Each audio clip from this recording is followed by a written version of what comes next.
श्री दुर्गाय नमः। श्री दुर्गा सप्तशती। पहला अध्याय। मेघा ऋषि का राजा सूरत और समाधि वैश्य को देवी भगवती की महिमा बताते हुए मधुकैटभ वध का प्रसंग सुनाना। विनियोग। पहले चरित्र के ब्रह्मा ऋषि, महाकाली देवता, गायत्री छंद, नंदा शक्ति, रक्तदंतिका बीज, अग्नि तत्व और ऋग्वेद स्वरूप हैं। श्री महाकाली देवता की प्रसन्नता के लिए पहले चरित्र के रूप में विनियोग किया जाता है। ध्यान। भगवान विष्णु के सो जाने पर मधु और कैटभ को मारने के लिए कमल से पैदा होने वाले ब्रह्मा जी ने जिनकी स्तुति की थी, उन महाकाली देवी का मैं सेवन करता हूँ। वे अपनी 10 भुजाओं में खड्ग, चक्र, गदा, बाण, धनुष, परिघ, शूल, भुशुंडी, मस्तक और शंख धारण की हैं। उनके 3 नेत्र हैं। वे अपने तमाम अंगों में आभूषण धारण किए हैं। उनके शरीर की चमक नीलमणि के समान है। वे 10 मुख और 10 पैरों वाली हैं। श्री दुर्गा सप्तशती प्रारंभ। प्रथम अध्याय। श्री मार्कंडेय जी बोले, मैं भगवान सूर्य के पुत्र सावर्णी की उत्पत्ति की कथा विस्तार से कहता हूँ। आप ध्यान से सुनिए। सूर्य की छाया स्त्री से उत्पन्न सावर्णी जगत जननी महामाया की कृपा से जैसे जैसे मनवंतर का अधिपति बना, वह कथा सुनिए। पूर्व काल में स्वरोचिष मनवंतर के चैत्रवंशी राजा सूरत सारी पृथ्वी के चक्रवर्ती राजा हुए। वे प्रजा का नित्य प्रति औरस पुत्रों की भांति धर्म पूर्वक पालन करते थे। तो भी यवन राजाओं से राजा सूरत की शत्रुता हो गई। दुष्ट दलन राजा सूरत से उसका भयंकर युद्ध हुआ और थोड़ी सी सेना व राजकोष होने पर भी यवन राजाओं ने सूरत को हरा दिया। तदंतर राजा अपने नगर में राज्य करने लगा। तो भी अन्य शत्रु राजाओं ने राजा सूरत पर चढ़ाई कर दी और नगर में भी दुराचारी मंत्रियों ने राजा का कोष, सेना तथा सारी वस्तुएं छीन ली। तब राजा सूरत हंसकर अकेला ही घोड़े पर सवार होकर शिकार खेलने के बहाने घने वन में चला गया। उसने महर्षि मेघा का सुंदर आश्रम देखा, जो अहिंसक सिंह आदि तथा शिष्यों और मुनियों से सुशोभित था। वहां बैठे हुए महर्षि मेघा को राजा सूरत ने नमस्कार किया और मुनि से उचित सत्कार प्राप्त कर कुछ काल तक इधर उधर विचरता रहा, उसी आश्रम में रहा। कुछ समय के उपरांत फिर वह अपने राज्य तथा प्रजा के संबंध में चिंता करने लगा कि जिस राज्य को मेरे पूर्वजों ने भली भांति चलाया और प्रजा का पालन किया, वह आज मुझसे रहित हो गया है। वे दुष्ट भृत्यगण राज्य का संचालन धर्म नीति के अनुसार कर रहे होंगे या नहीं। मेरा प्रधान हाथी भी शत्रुओं के वश में हो गया, ना जाने क्या क्या कष्ट भोगता होगा। जो आज्ञाकारी अनुचर नित्य प्रति प्रसन्नता पूर्वक धन और भोजन प्राप्त करते थे, अब उन दुष्ट राजाओं के आश्रय में रहकर कष्ट पाते होंगे। मंत्री राजकोषों को मार्ग में व्यर्थ अपव्यय करते होंगे। जो धन मेरे पूर्वजों ने बड़े परिश्रम से संग्रह किया था, नष्ट हो गया होगा। इस प्रकार वह राजा राज्य की सभी बातों की चिंता करने लगा। कुछ समय पश्चात एक दिन महर्षि मेघा के आश्रम के समीप एक वैश्य को आते देखकर राजा ने उस वैश्य से पूछा, अरे भाई, तुम कौन हो और यहाँ पर क्यों आए हो? तुम्हारा मलिन मुख शोक युक्त क्यों दिखाई देता है? इस प्रकार राजा सूरत की बातों को सुनकर उस वैश्य ने राजा सूरत से कहा, हे राजन, मैं समाधि नाम का एक वैश्य हूँ। मेरा जन्म धनवान कुल में हुआ है। मेरे दुष्ट स्त्री पुत्र आदि ने धन के लोभ में मुझे घर से निकाल दिया है और मेरा धन छीन लिया है। मैं धन स्त्री पुत्री से रहित हूँ। अब मैं अकेला दुखी होकर इस वन में आया हूँ। मुझे अपने स्त्री तथा बंधुओं का कुछ भी पता नहीं है। मैं यहाँ रहने के कारण अपने स्त्री पुत्र तथा स्वजनों की परिस्थिति को नहीं जानता कि वे इस समय अपने स्थान पर सुखी हैं या दुखी हैं। मैं यह भी नहीं जानता कि मेरे पुत्र सदाचारी हैं या दुराचारी हैं। राजा बोला, जिन स्त्री पुत्र आदि ने तेरे धन संपत्ति को छीन लिया, फिर भी उन्हीं के स्नेह में तेरा मन क्यों आ सकता है? वैश्य बोला, आपने मेरे विषय में जो बातें कही वे यथार्थ में सत्य है। मैं तुम्हें क्या करूं? मेरे चित्त में कठोरता नहीं है। जिन पुत्र आदि ने धन के लोभ में आकर मुझे घर से निकाल दिया है, हे मामाते राजन, मेरा चित्त फिर भी उन्हीं में आसक्त होता है। यह जानते हुए भी मेरा मन अनजान हो रहा है। मेरा मन उन दुष्ट आत्मा स्त्री पुत्र आदि में आसक्त हो रहा है और इसी से ऊर्ध्व श्वास चल रहे हैं। मुझे इसका दुख है और मन खिन्न है। मैं क्या करूं? इन स्वजनों के निष्ठुर होने पर भी मन में उनके प्रति प्रेम है। श्री मार्कंडेय जी बोले, हे विशेष, तत्पश्चात राजा सूरत और समाधि वैश्य दोनों ही श्री मेघा मुनि के समीप बैठ गए और प्रणाम करके बोले, हे भगवान, मैं आपसे एक बात पूछना चाहता हूँ, आप उसे बताइए। हे महाराज, मेरा मन वश में नहीं है, इससे मुझे दुख है। छीने हुए राज्य तथा स्त्री पुत्र बांधवों की ममता मुझे अभी तक बनी हुई है।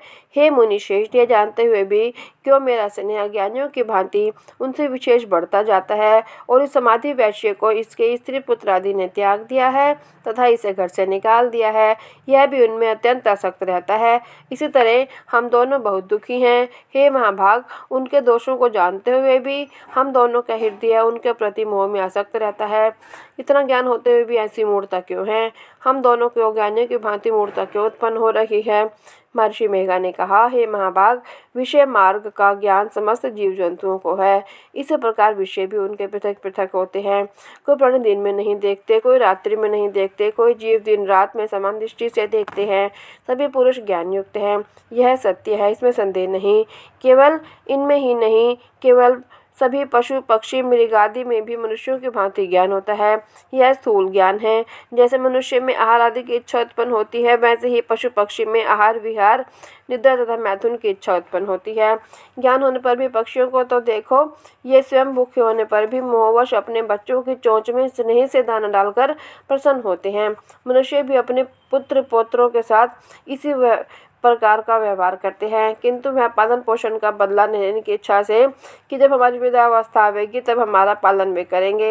हे नरश्रेष्ठ, क्या हम तुम नहीं देखते, पुत्र आदि उनका भरण पोषण ना भी करे तो भी माता पिता तो करते ही हैं, क्योंकि विश्व की स्थिति को रखने वाली महामाया के प्रभाव से मोह के गड्ढे में डाल दिए गए हैं। इसमें कोई आश्चर्य की बात नहीं है, क्योंकि यह भगवान विष्णु की योग निद्रा है, जिससे संसार मोहित हो जाता है। यही भगवान की महामाया है। यह भगवती देवी बड़े बड़े ज्ञानियों के चित्त को जबरदस्ती खींचकर मोह में डाल देती है। इस देवी ने ही चराचर विश्व उत्पन्न किया है और यह देवी प्रसन्न होकर भक्तों को वरदान देती है, जिससे मुक्ति की प्राप्ति होती है। यही मुक्ति का परम हेतु और सनातनी ब्रह्म ज्ञान स्वरूपी विद्या है। यह भगवती ही संसारिक बंधनों की हेतु तथा सर्वेश्वरी है। राजा बोला, हे भगवान, आप जिसे महामाया कहते हैं वह कौन सी देवी है? हे द्विज, वह देवी कैसे उत्पन्न हुई और उसका क्या कार्य है? उसका स्वभाव स्वरूप उत्पत्ति आदि के विषयों में मैं जानना चाहता हूँ, सो आप सभी वृतांत मुझे सुनाइए। ऋषि ने कहा, वह जगत मूर्ति नित्य है और सब चराचर में व्याप्त है, तथापि उनकी उत्पत्ति अनेक भांति से है। उस कथा को तुम मुझसे सुनो।